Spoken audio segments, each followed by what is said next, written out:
Hi, and welcome to the Personal Side of Business, where every business has a story. I'm your host, Jet Bunditwong, and today my guest is Andrea Arroyo. She's a financial professional who helps individuals and businesses build financial security and growth. Welcome. Thank you. Thank you for having me, Jet. So tell us, how did we get here? Whew, man.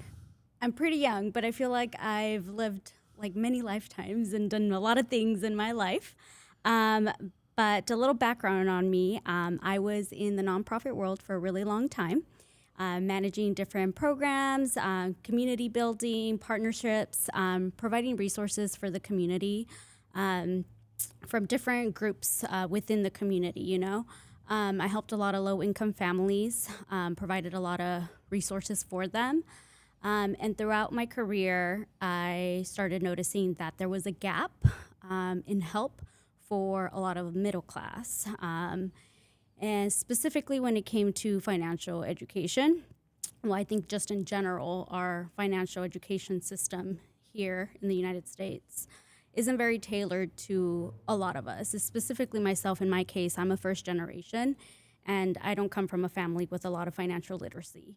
Everything that I've learned that I know is from my own research, from my own education, asking questions, looking up things, not because I learned it from somebody in college, in high school, not from a family member. All I ever heard from family was put your money in the bank, save, but they don't tell me how much, when should I be saving. That was one thing that my grandma always just said, you need to save. But nobody really taught us what that meant or when should I start saving. So little things like that I started noticing. So I started my personal financial journey, wanting to, reduce my debt. How can I afford a house? How can I buy a better car? Like, how can I feel more stable and not so anxious every time I have to open up my bank account? So it started my personal financial journey and doing the research, going through my own relationship with money, figuring out my patterns, healing that money relationship and really dissecting the root cause of what money was doing to me. And from there, it just opened up the door of all the other possibilities and knowing, there's other ways to manage my money, and not just the way that my grandma was telling me how to do it. Fast forward, here I am now. I help families like myself, other professionals, businesses, helping them just have a better relationship with their money so that they can have structures in place so that they can grow and protect their money. Yeah, to your point of something you mentioned, that we don't really get taught growing up how to put money away, or strategy rather, right? I think a lot of us, especially from middle to lower income families, get told, put money into a savings account. There's no strategy, and it's probably not the best use of the money overall, right? There's probably better ways to make a compound interest in other areas. And then I think we're told, you want to get the house, you want to get the car. And then now debt comes into play, and then credit cards, and we don't really know what to do, and we get into bad debt. When you're teaching these middle to lower income families how to save and deal with debt, what's one of the first strategies that you put in place? So I always like to ask them to kind of see where they're at and kind of what their goals are, because everybody has different goals. For me, it was I wanted to buy a car, I wanted to buy a house. For somebody else's, I just want to have enough savings in case my car breaks down. So I always ask the question, imagine yourself going out to your mailbox, open up your mail, you open up an envelope with your name on it. There's a $50,000 check to your name, tax-free. What are you going to do with that money? What's the first thing that comes to mind? And then from there, they start telling me what they want to do. I'm going to pay off my student loans, my credit card debt, or I'm going to put it in investments. I'm going to go buy Bitcoin or whatever it is, that whatever it is that they want to do. And so it helps me understand where they're at. Nice. And then from there, I could say, okay, so you like this. You want to travel. Okay, you want to start up a business. All right, now I know what you want to do, what your aspirations are. And it helps people like imagine too, because sometimes we are so stuck not knowing where to go, or we don't even have a vision. We just know, or we feel like we should be doing something. And we feel that money is what's stopping us from actually creating a vision for ourselves. So that helps me kind of gauge where they're at. And then from there, then I start asking the questions of, okay, how much are you bringing in? What are your spending habits? And kind of do like a financial analysis of where they're at and what strategies, what are the priorities before we can get there, and kind of setting up a map for them to get there. Because that's how it was for me. When I sat down with the financial professional, I said, this is where I want to be. And then we took it back and said, okay, this is where you're at. And it took me a couple years to be able to get to where I'm at, but at least I was able to build a solid foundation to get to where I want to be. And now where I'm at, I feel a lot more stable. Obviously, now I want to keep growing. But that's how I kind of take it with my clients as well. That's great. And, I think there's this stress that comes with someone's current financial situation and the path that you want to take him on, right? Mm-hmm. And do most people that you work with start to complain or have an issue like there's no way I can get there? Like if I'm literally going from day to day right now to try to make ends meet, and you're telling me I want to save money, we want to do this for the future. I don't want to look past a month. I just want to pay my rent and keep things going. What do you say to someone that's speaking back to you like that? Yeah, I do get some clients that are very like, there's no way I can get there, right? Like, yeah, I live paycheck to paycheck. And so then I say, okay, let's look at where your money's going. And so I give them homework and I say, pull your spending bank statements. I think most banks now have like a spending budget. You can see where you're spending your money. And I say, track your money for 1 month. And I check in with them like halfway through the month and I say, show me where your money's going. And now it's painting a bigger picture of them of like, oh yeah, I paid Hulu and I haven't even opened up the app in months, So sometimes it's really little things like that where people are like, I just don't want to do it. And they don't want to do the work because it's hard. And then that tells me another pattern of where they're at. Oh, they're avoiding even opening up their bank account. So then I try to dig a little bit deeper and try to find the pattern that where is the anxiety coming from? What is it that they feel? And how can I help them to overcome that challenge? Because I can only help people and kind of guide them. At the end of the day, they're the ones that need to make the choice of, okay, I really do want to get there. And she's telling me what I should do or what I can do to try to get there. And so I really try to be very patient with them and give them the tools that they need to be able to get there, and offer suggestions of, okay, you really are living paycheck to paycheck. How can we bring in more money? How can we increase our income? Because right now we're very limited with our income. So then we start brainstorming on ideas of what they can potentially do to increase that income. Yeah. And let's dive in a little bit more to the emotional and psychological aspects of how someone deals with money, right? Because I always think of my own situation, back when, especially when I was younger in my 20s, I didn't have money and I was hesitant and afraid the way, what you're talking about, to look at my bank account, which now looking at it where I have more money, I'm looking at it and I was like, I should have been more uptight about how often I'm looking at it, and then try to track everything. And then, but now this is where, when you start to have money, you're like, well, whatever, whatever. It doesn't really hurt me. But the same thing happens is there was I don't name the company, but there was a company that was running my credit report multiple times a month. And I happened to see it last month. And I called my bank and I was like, how often is this happening? They're like, it's about 4 times a month. And I was like, oh, so just the past couple of months? She's like, no, this goes back to January. So and then luckily my bank was good enough to give me all the money back. But I was like, why am I not paying more attention to that, right? That's literally, it was, I think, $100 and something a month that was going out.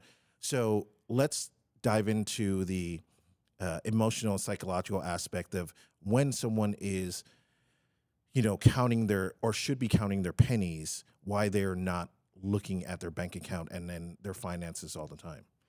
I think when they're not looking at it, it comes from I'm scared. I don't want to see how much money's actually left over if I'm overdraft, if my negative. Um, because I was there too at one point. I was like, oh my gosh, I think they just charged Yeah. everything, and I might have a $35 fee on there now, right?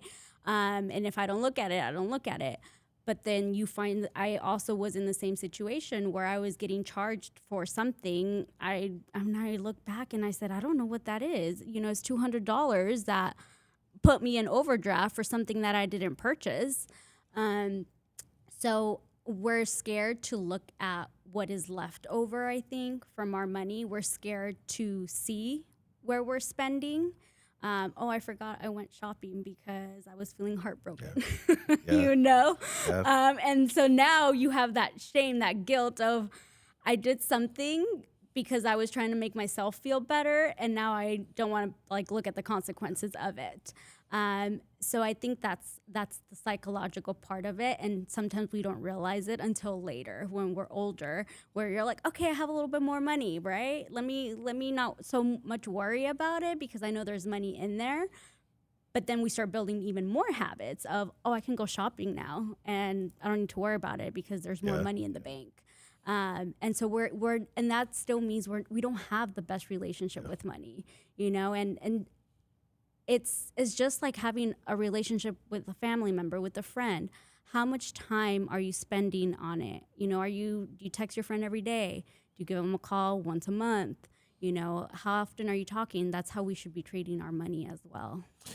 Personally, that's how I think it should be. What's really helped me, to your point, are apps now, like AI apps that will notify me, one, if I've repeatedly spent on something that it's like a duplicate charge, and two, it will let me know if large amounts of money have gone out or come in, which seems like a really minuscule thing, but in the big picture, from month to month, it's made me refocus it. If I'm getting a text or something every couple of days, just let me know what's going on, And I think that's one of the most important things that, thinking about now having more money than I did, especially in my 20s. I can think about those habits. I'm like, I should have done this back then. So I try to do them now, which is, I felt like has helped me keep more money over time. Like, why am I spending on that? And, there was a point, and maybe you can talk about this. One of the things that someone had said to me was one of the biggest financial downfalls of the United States of America is auto debt, right? We go buy cars. People spend $1,200 a month on a car they most likely can't afford. They're still living at home. And like, why are you getting an Audi for when you're living in an apartment with your parents? You should be helping them, or you should be trying to put that money away to do something else. Do you see a lot of that sort of frivolous spending in younger generations? Gen X or millennials. Millennials too. Yeah, yeah. Yes, I do see that, and it goes. And when I asked them, I said, "So why are you driving this 2025 truck when gasoline is up the roof, but you're still living at home, but you're trying to save for a house?" Yeah. And so I'm like, "Help me paint the picture here." And there's definitely, and I think it's because we wanna appear. It's the appearance. When I talk about Latino families, we talk a lot about like the appearance of. In Spanish, we say "¿Qué va a decir la gente?" And it's always like, what are people going to say? Oh, well, they have a good job, so they should be driving a nice car, And I should be showing the world that I've made it, even though on the back end of things, we're not making it. And I think it's just pressure from society, and people follow people. If they see, they got a new car and we work the same job, we're colleagues, I should go get a new car too. Yeah. Even though my bank account is nothing what theirs looks like, right? So I think that's where a lot of people fall into a lot also, is the society expectations of what have been expected. Oh, go to school, get a good job, you're in your career, and you made it. You buy the house and the car. But that's not the reality nowadays. Nowadays, we need to go back, start looking at our money habits.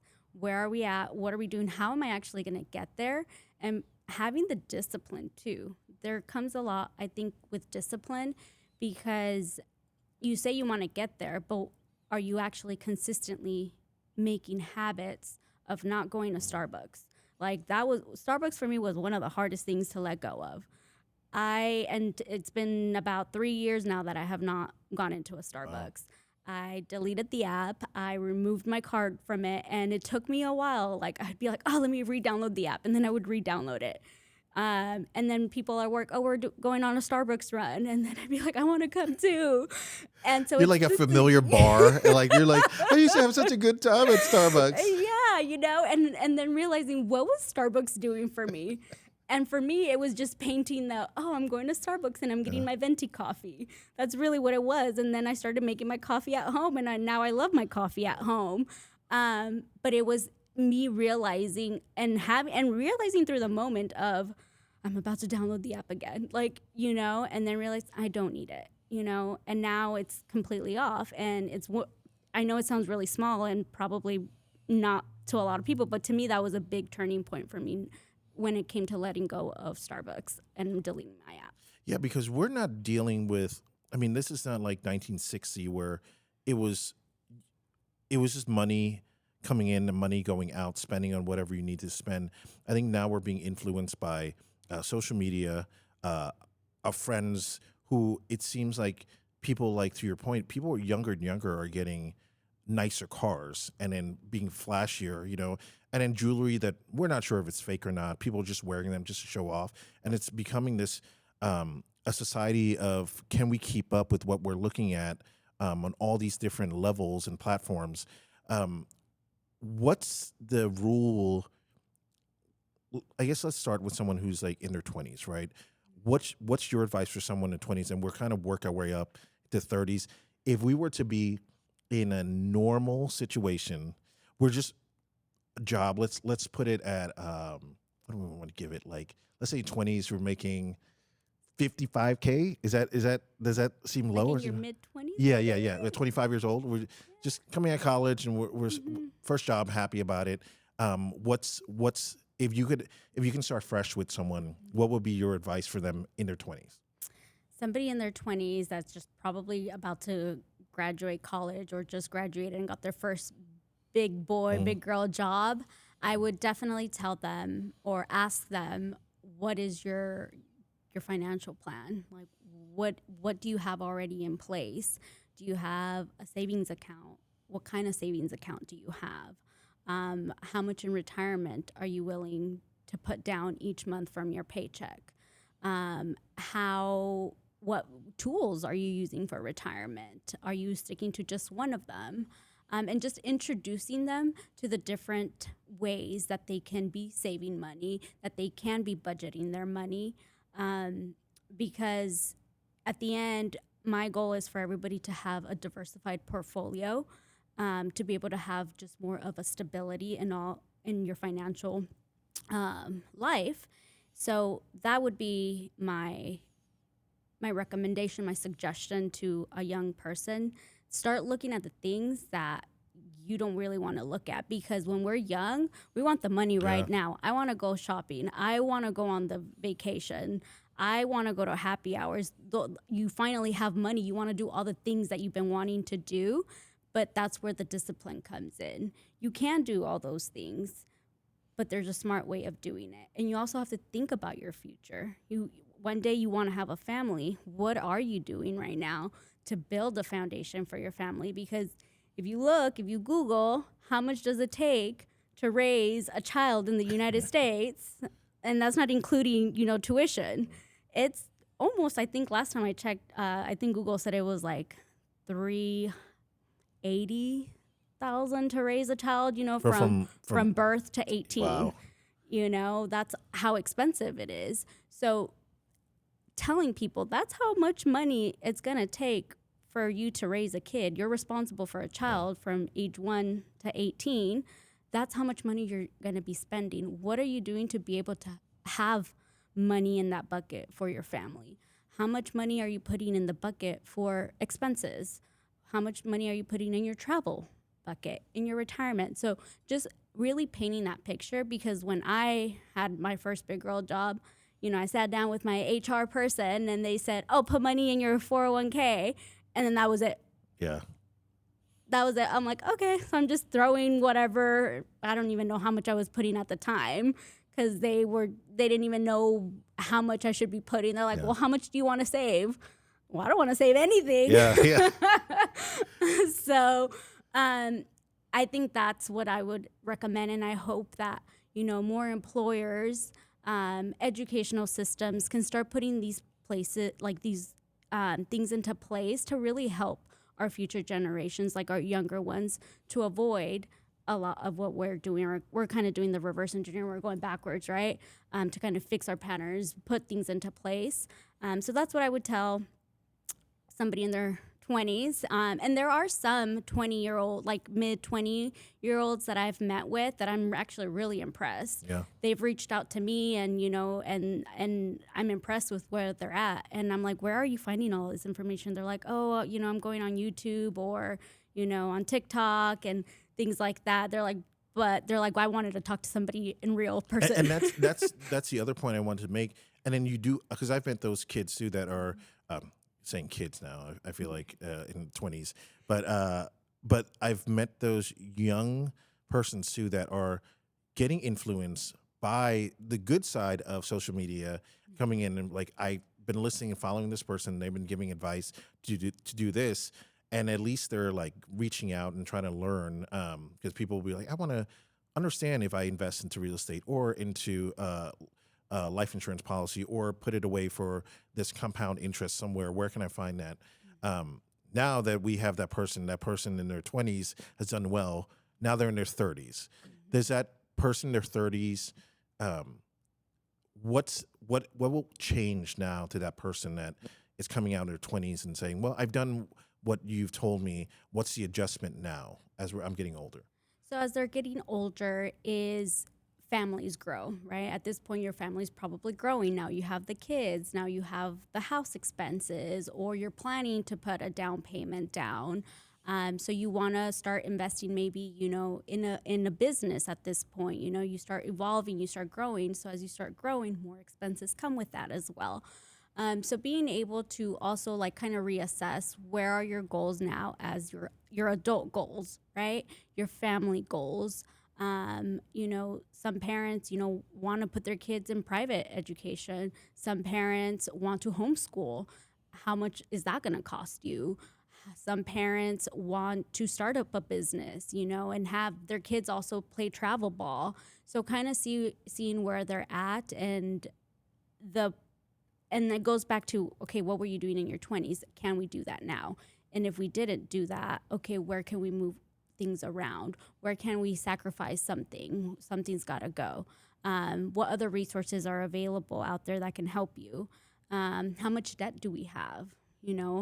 Can we, and then sitting down and looking at the pros and cons of like, okay, real estate, life insurance, what are your goals? What are your values too? What is it that you're trying to build wealth for? Is it to pass down to your kids, or do you want to give it to an organization?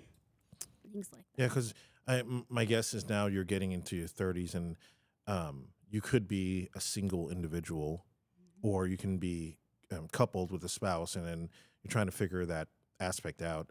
Now, what are some percentages that you would suggest someone put away for X this, or they should be spending on, let's say, car payment, mortgage, or rent, and then for other expenses that are necessary items for life?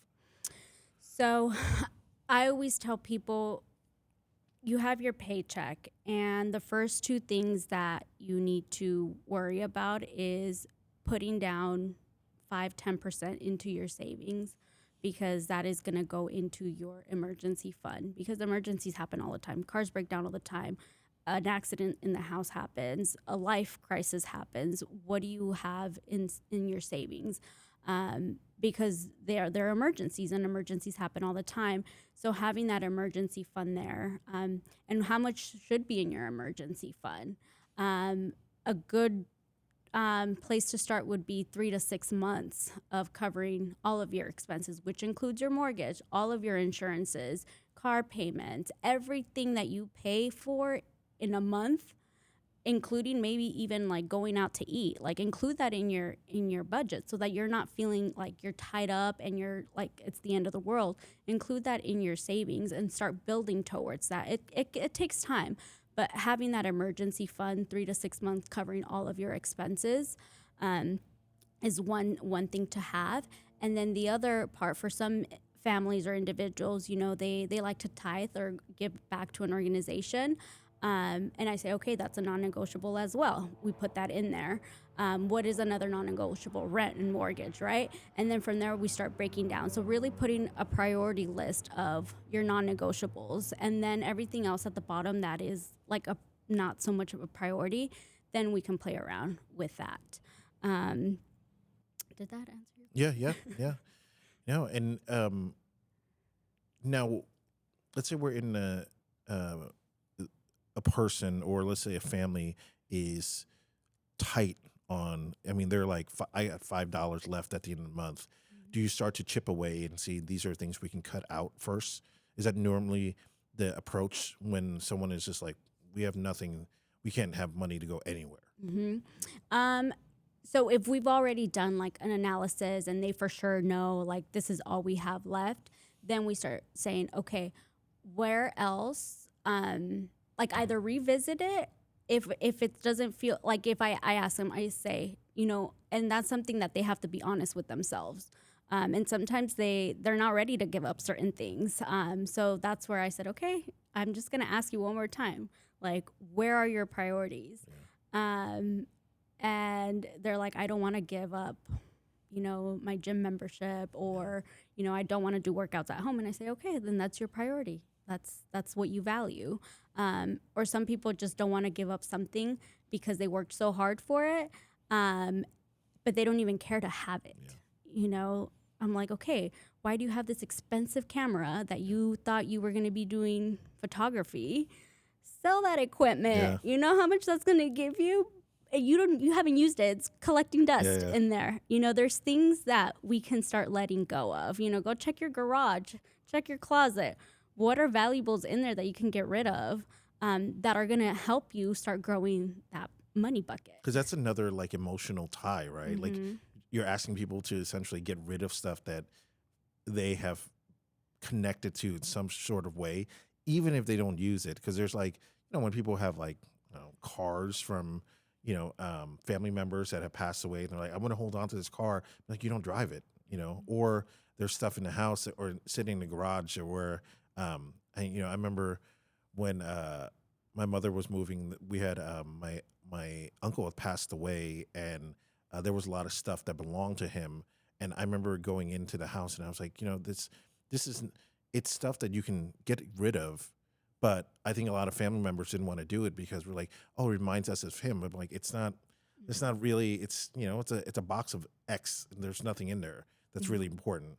So I think that emotional tie to it is such a big deal. And I think it comes from, this is just my speculation because I've seen it working on the business side with a lot of different underserved, minority-owned businesses, that I think part of gaining stuff starts to make you feel like you're achieving things especially in the United States. Like, I'm first generation as well.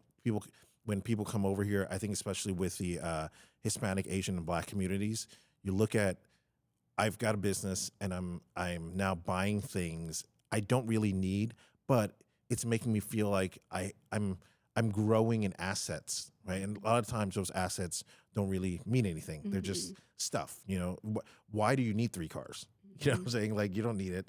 Do you think that there is a lot of mental and emotional things you have to break through culturally in order to get them to at least start to get where you need to be? 100%. 100%. I've been like telling people more, I'm a cycle breaker, because I realize there's so many cycles I've been breaking.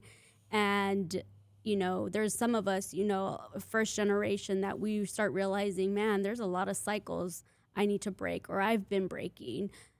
The first cycle I broke in my family was, I'm going to talk about money. We didn't really talk about money. And now people I'm the money lady. It's like, oh, here she comes. Get away from her. She's going to talk about money again. I'm the money lady, and seeing how uncomfortable it makes my grandma talk about money. Yeah. And just realizing oh, her energy changes when we talk about money. My other grandma, same thing. What's her perspective on money? And yes, there is 100% generational things that we have to kind of look back at, and patterns and roots that are within us. And sometimes that's why we don't know, I'm holding on to that because my grandma wanted to hold on to everything that she bought, when she first came here. And so we have that emotional tie, and realizing it's not even my emotional tie, really. It was just what family members were saying, oh, it's emotional. But do I really care about this box of things? So there's definitely, yes, there is a lot of cycles that we have to go back in and look at, and be honest and truthful with people in an empathetic way, of saying, do you see the pattern? Helping them see the pattern so that they can be the ones to decide, okay, I'm gonna let go of this, or I have awareness of this is a cycle that I want to break, and empowering them to start taking action, to start looking at it, to just even have the awareness when it's in your mind now of, okay, I'm going to make a change now, and I'm going to start noticing how I feel when it comes to money. When I talk about money, how do I feel? Where do I feel it in my body? Do I feel anxiety? Do I feel scared? Do I get angry? Because some people have anger when it comes to money. So identifying where you are at personally when it comes to money, what do you feel when you talk about money? What's the first thing that comes up when you talk about money? And we've been talking more on this I guess the everyday personal side, right? But now when it comes to business owners, what do you find?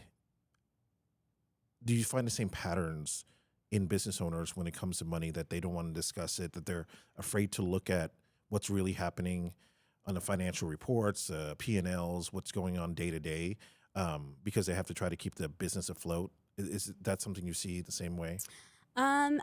Yes, with business owners, it's similar. I think that they do have some of those, generational patterns that they're not aware of. And sometimes it's a little bit easier when it comes to a business owner, because they're like, I'm at the point where I'm going to do whatever it takes to keep my business going. So they're more willing to try to make a change, or really just take a new strategy, see what's working, what's not working. All right, let's redo it again. Depending on where they're at, with their business. And sometimes they are afraid to look at their financials. They don't want to look at it because they know that they're overspending in, having that partnership with that person, delivering them all their supplies, but because they've had this friendship, but yet they can find a better rate somewhere else. Yeah.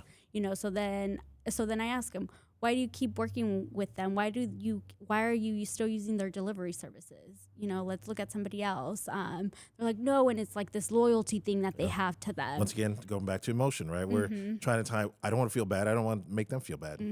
Exactly. So it just keeps going this cycle. I think it's interesting because I felt that the older I've gotten, the less emotion I have attached to money. It's based on financial decisions, right? Is it going to be good? Is it going to bring in more money, or am I going to lose money? And I just look at it as numbers. And I think that's one of the hardest things for people to do, because we've been, I don't know, we're so tied into how much joy and pain money can bring us. And I think it takes such a long process to study that, read on things, listen to podcasts, watch people on YouTube. I've spent the past 5 years doing that, and I felt like it's made me see it in a different light. What are some of your um, things that you should tell people to go look and see? They should read this. They should look at this to help them on an everyday, schedule. Um, there's definitely a lot of books out there, right, and podcasts and YouTube videos. I think if you're first just starting to really have this internal conversation with yourself about where you are with your money and your finances, start just looking up at a podcast, looking up audible books that talk about money, your relationship with money, the psychology of money, and start exploring different, because there's so many like creatives out there and authors that really just give so much valuable information, and whoever resonates with you. For me, it was somebody from Mexico actually that was just bluntly talking about money and how we are like Mexicans like don't know how to manage their money. We don't know how to prioritize. We like to overspend. And she was just very like truthful and raw and kind of harsh. But that was for me, that's where I was like, I need to start following her and her work, because I resonated with what she was saying. And from there, it just starts opening up. The algorithm will start working in your favor. It'll start sending suggestions. And then from there, you're going to start to be able to, now feel empowered to start making your own choices. It can be overwhelming, but it takes time. It takes time. You're breaking patterns. You're figuring out your relationship with money. And now you're trying to okay, now I know what my emotions are with it. Let me put them aside and let me really look at the numbers. Does it make sense? Is it going to help me grow? Is it not? Okay, that's not for me. And then move on to the next one. Now that you know your emotion, and sometimes now that you're aware of what emotional patterns you have, now you can bring it into the table and say, okay, why is everybody advising me to do this, but why doesn't it feel good for me? Yeah. What is it that's holding me back? Or why do I want to jump to the first thing that somebody tells me? Like, just take that moment to have that conversation with yourself. Yeah, and I think a lot of people tend to jump at the first thing that they hear, and you're just like, just do a little bit more. Let some more things soak in, because that's one person's perspective of what money is to them and how they manage it. Because it's interesting, because I've listened, like, what you're saying, different podcasts and YouTube, read books, and you will see people value debt differently, right? So people that want good debt, they're like, this is good debt. And some people are like, you should never have debt. And you're like, how can two people be so successful in whatever they're doing, have such a different point of view on the spectrum of how money is? But I think it also goes into part of risk and experience, right? What you're willing to do with that money. I think some people who have invested into real estate and like, I'm willing to invest a lot of money, do big risk, and it has paid off. But then I've met those same people who have gone into real estate and we're like, I invested a lot of money and nothing's paid off, right? So it's different. I wanted to kind of get to some stats so that I think people can relate and understand what's going on with the United States currently, right? So one of the things that you had brought up to me was there were over 60% of U.S. adults live paycheck to paycheck, right? Which kind of is interesting, because the federal minimum wage in the United States is $7.25. It's been that way since 2009, which is crazy, and it can vary by states. But to think that that hasn't even come close to what it costs to live in the United States. When someone comes to you and they're like, I make $8 an hour, right? What is the approach with them? Or should they be looking at a second job? Should they try to get out of that job and upgrade into something that pays more?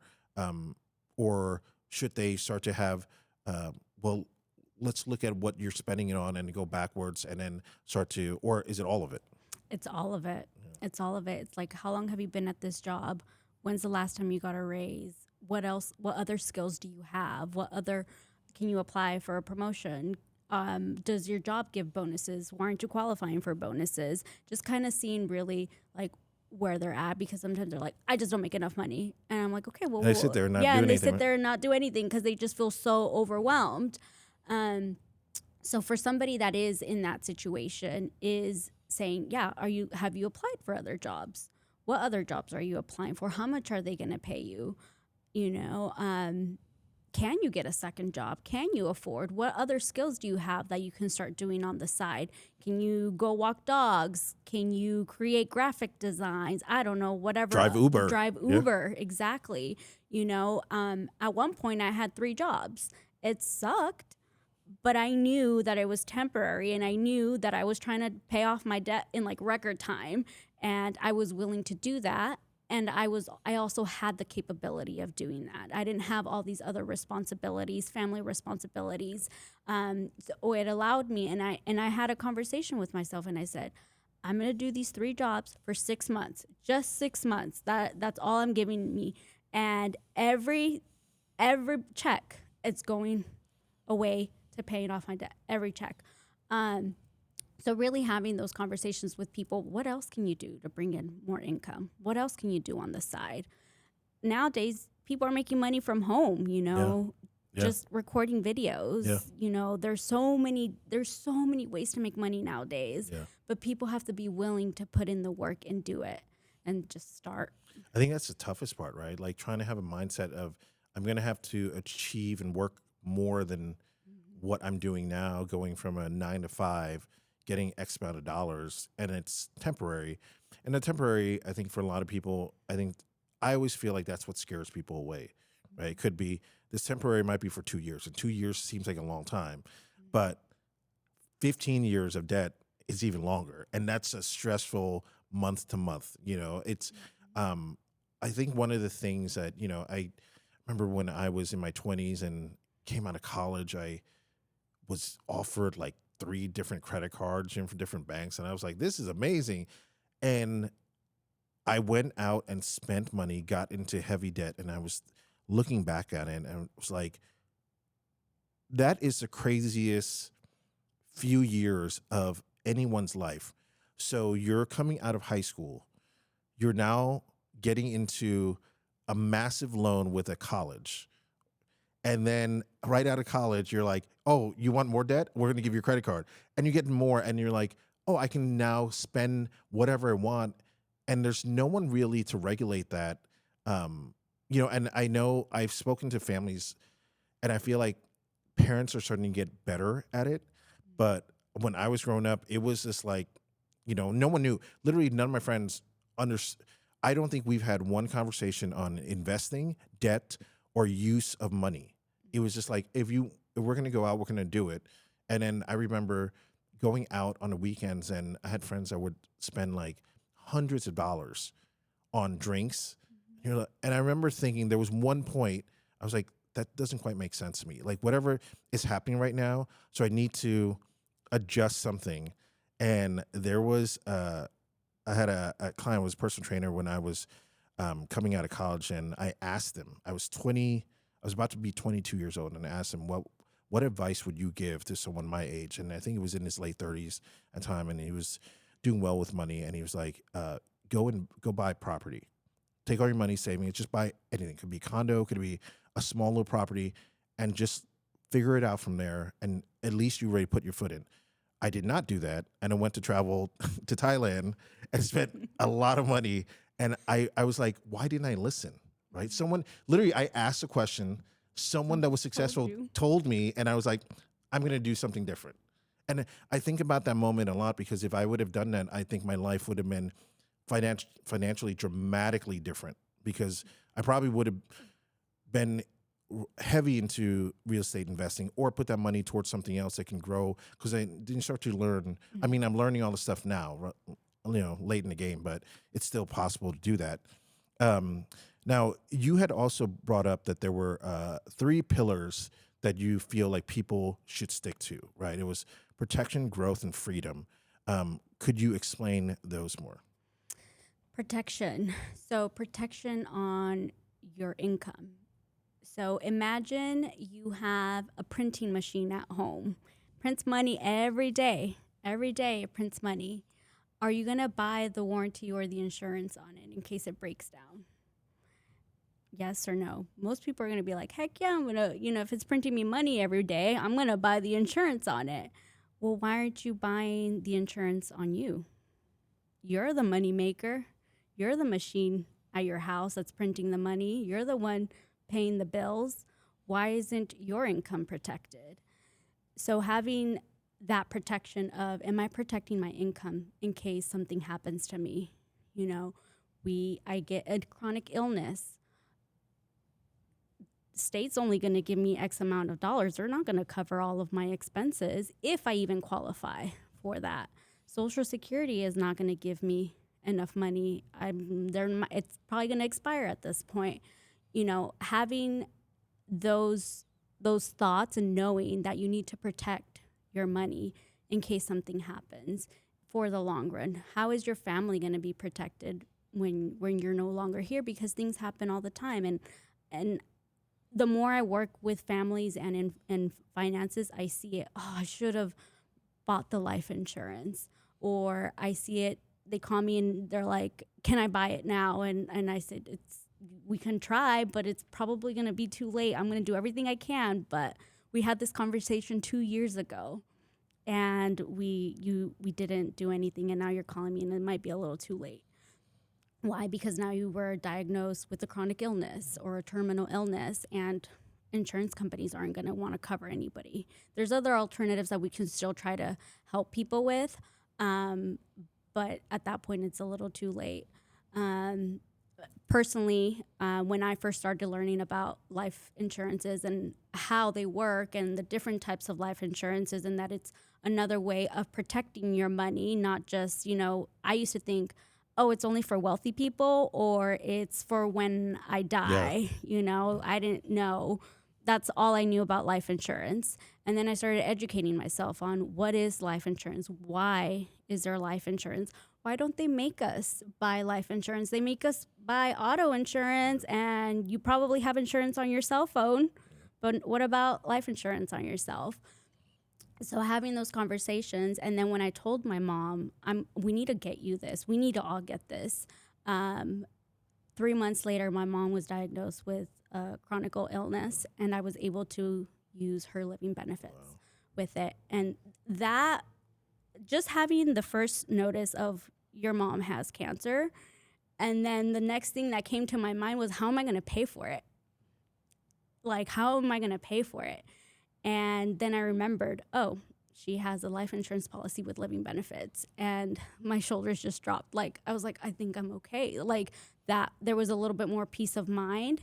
And Mom, what do you need? Do you need, medication? Do you need this and that? Are we traveling somewhere to get a second opinion?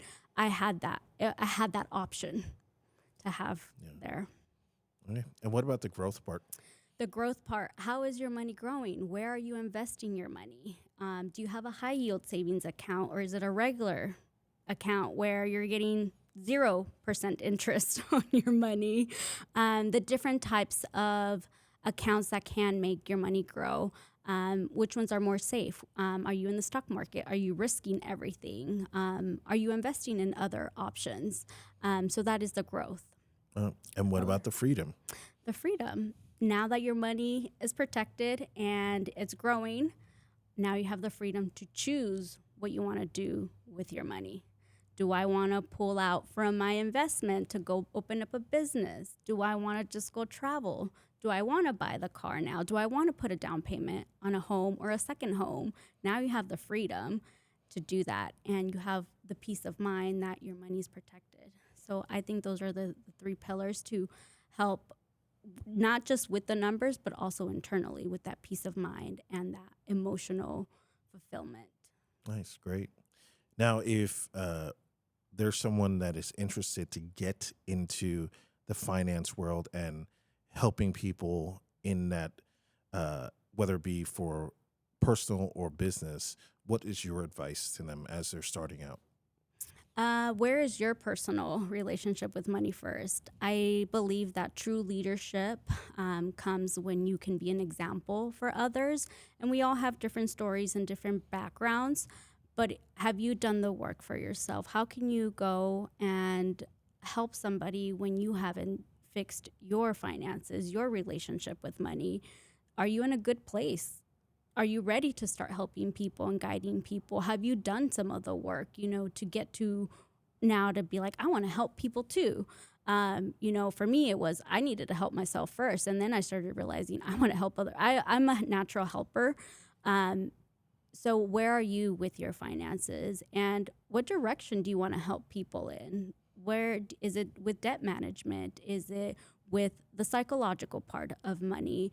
Do you want to help actually people invest? Are you educating people? And I think right now we are in a time where education is crucial. It's super important. People make better choices when they have clarity. And when they're clear on something, they're more confident in doing it. Versus when they're like, oh, I don't know what that is, or I've heard about it, but I haven't done the research on it. Yeah, I think research is really, I've learned from my own personal experience how important research into something is. And it's not just reading an article or listening to one podcast. It's literally diving into something for months on end so that you understand so many different aspects of what someone or multiple people are talking about. And then finding, I like to do this on my end too, is go look at the other side of it, right? If someone's like, this is how you should do this, and I go, I want to hear the other side of it and how that's worked, right? And see which one connects to me emotionally, and two, what makes sense for me financially as a person for what I want to do for my future goals. Well, great. And where can people find you? People can find me.